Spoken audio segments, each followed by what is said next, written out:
Muscles of the larynx. Larynx have two types muscles. One of them is intrinsic, another extrinsic.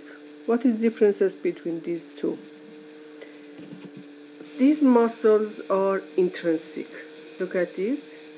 This is cricothyroid muscle. Intrinsic muscles is type of the muscle that origin and insertion is over the larynx. Like this one, origin and insertion is over the skeletal cartilages of the larynx. If origin of the muscle was from another region, like coming from the sternoid, coming from the sternum to thyroid. This muscle named sternothyroid.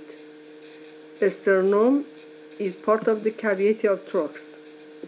So sternothyroid named extrinsic muscle. Muscle of the larynx has two parts, intrinsic and extrinsic. Origin of insertion of the extrinsic muscles is different. One of them is in the skeletal cartilages of the larynx. Another is origin and insertion is over the skeletal cartilages of the larynx. So, nerve and artery supply. This artery, superior thyroid, superior laryngeal, and this is superior laryngeal artery, supply the larynx. This is constrictor muscles, supply this. And these two nerves, superior laryngeal and recurrent, supply muscles of the larynx.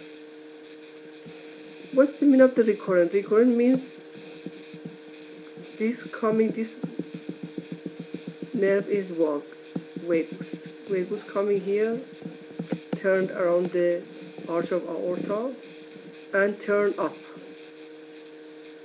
If the artery and nerve come back to the up when it's descending, come back to the up, named recurrent. So this is recurrent laryngeal nerve and this is recurrent laryngeal nerve. This come from this vagus and this come from this vagus. So these two nerves supply the larynx.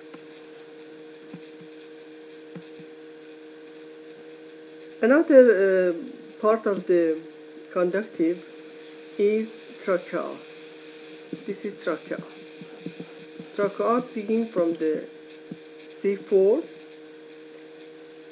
You know, pharynx was far from C1 to C4. And you know, nasopharynx was in front of the C1. Oropharynx was in front of the C2, C3. And laryngopharynx was in front of the C4, C5, C6. So C6 is end of the pharynx. End of the pharynx that we have laryngopharynx, beginning of the trachea. You can see inferior border of the cricoid cartilage, or C6 is beginning of the trachea. Trachea make from these cartilage that name C form, hyaline cartilage, C form. This C form, because this is not complete like O, this is like C. Interior and two sides are cartilage and posterior is muscular. Name of this muscle is trachealis. End of the trachea is here. external angle, or disc between T4 T5.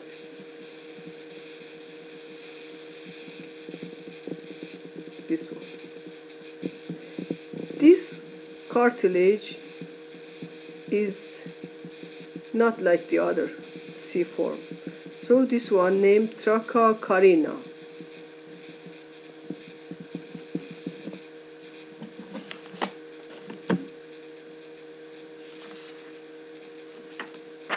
Length of the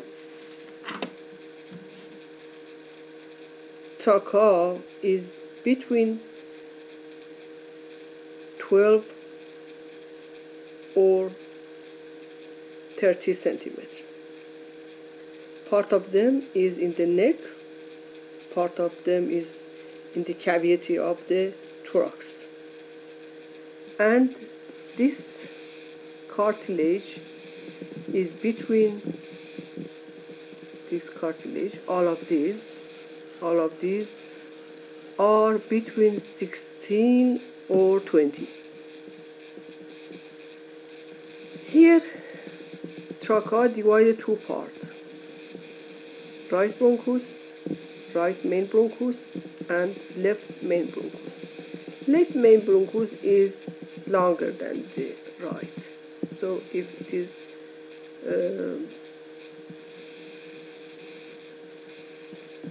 it is 5 centimeters, it is half of this. Length of this is half of this. So these two main bronchus divided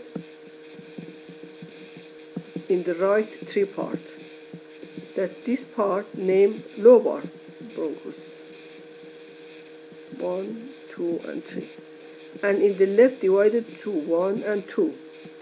You know why? Because in the right lung we have 3 lobes, and in the left we have 2 lobes. So this bronchus named lobar bronchus. Superior for superior lobe, middle for middle lobe, and inferior for inferior lobe. And here superior and inferior, because here we have only 2 lobes. If you look at the slides, you can see this bronchus lobar divided again. Name of this is segmental. Segmental. Segmental is smaller than the lobe. So we have lobar and lobar and lobar, and this was in this is segmental. Segmental. Segment is part of the lung that is more smaller than the lobe. So each lung have 10 segments. 10 segments we have in the right lung and 10 segments we have in the left lung. I will tell you about the segment. This is cavity of thorax. In the cavity of thorax, you know, made from, we have this structure made from sternum in the interior, 20 vertebra in the posterior, and 20 ribs around of this, that is in the interior, joined to the sternum, and the posterior joined to the vertebra. And you know about this divided true ribs, false ribs, and floating ribs. Now, if we look at this cavity of thorax, you should learn that from here in the interior, inside the cavity, in the here, we have lung to here and come here to the vertebra, right side and left side. Lung here we have over the clavicle. Coming to the apex of the lung is we have here in the neck, 1 or 2 centimeters over the clavicle. Here we have, in the neck, we have apex of the lung. So, if we want to divide it, cavity of thorax, to some parts, we say we have two sides, that these two sides named pulmonary part, because here we have lung or pulmons, right and left, and between these two here, this part, that in the anterior we have a sternum, in the posterior we have vertebrae. This part named mediastinum. So cavity thorax divided two parts, right and left, that captured by pulmons or lung, and here we have mediastinum. I will tell you about the mediastinum in the next session. If we want to learn about the lung, so we should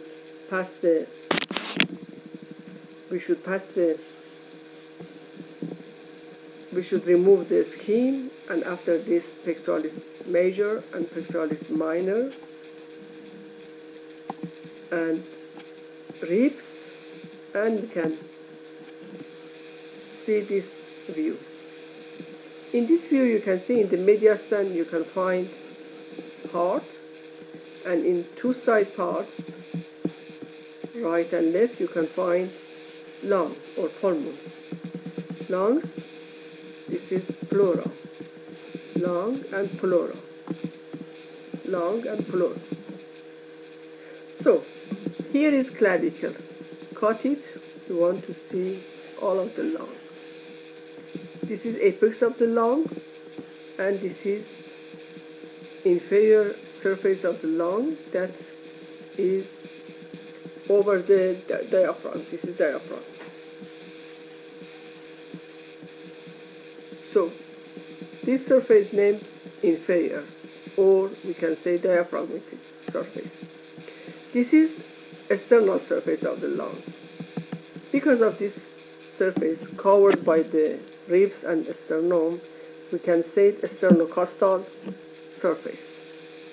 This is sternocostal surface. Here we have medial surface. This is inferior or diaphragmatic surface, and this is apex.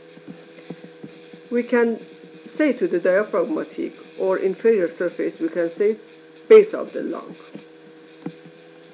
And here you can see here apex, sternocostal or external surface, that you can see here traces of the ribs and a space between ribs. We can see these traces over the lungs. And here we have inferior or diaphragmatic or base of the lung. And inside here we have medial that I show to you in the next slide. Look at here, this border is anterior border, and this border is anterior border. In this picture you can find two differences between right and left lung. Look at here, this border is different from this one. So this border in the left named cardiac notch, because we have notch. Named cardiac notch because here cardia or heart is adjacent to the ribs without lung or pleura. This is a clinical part. In the clinic, using here. And here another difference is this one. You look at the right is shorter than the left, and it is white than this one. Two ribs, left is longer than the right.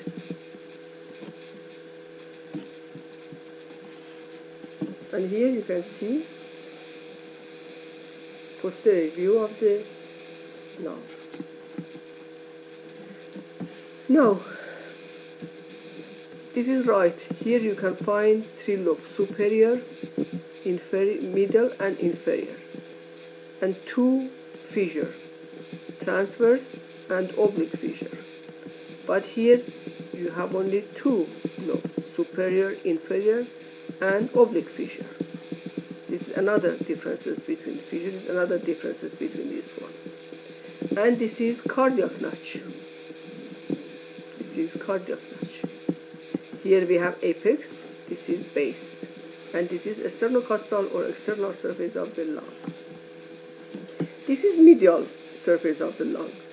In the medial surface of the lung we have two parts. One part is mediastinum, another is vertebral. Mediastinum and vertebral, or anterior and posterior. This is adjacent of the vertebrae, so this is named vertebral. This is adjacent of the mediastin. In the mediastin we have heart. So here we have cardiac impression. This impression is because of the cardia, so named cardiac impression. And this is hilus of the lung. In the hilus of the lung we have artery, vein, bronchus, lymph, and nerve. You know, this nerve that we have here in all of the visceral are named splanchnic nerve. Is from the sympathetic and parasympathetic nerve. All of the visceral nerve named splanchnic nerve.